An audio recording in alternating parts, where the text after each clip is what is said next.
Hello everyone. তো আজকে একটা ব্লগ ভিডিও নিয়ে আসলাম। তো তোমরা জানো যে সবাই যে আমি ধান কাটতে আসি, তো আমার ধান জলের তলে গিয়েছে। তোমাদেরকে আমি বলেছি, লাইভে গিয়ে অনেকজনকে বলেছি, তো কেউ বিশ্বাস করে না, ভাবে যে আমি বেলা তোমাদের সাথে মিথ্যা কথা বলি।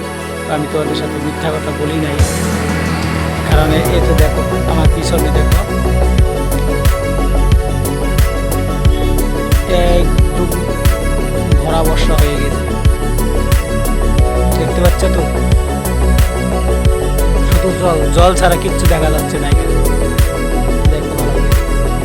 এই তো দেখো গাছটা দেখো, গাছটা দেখো কতটুকু জল হয়েছে তা দেখতে পাচ্ছ?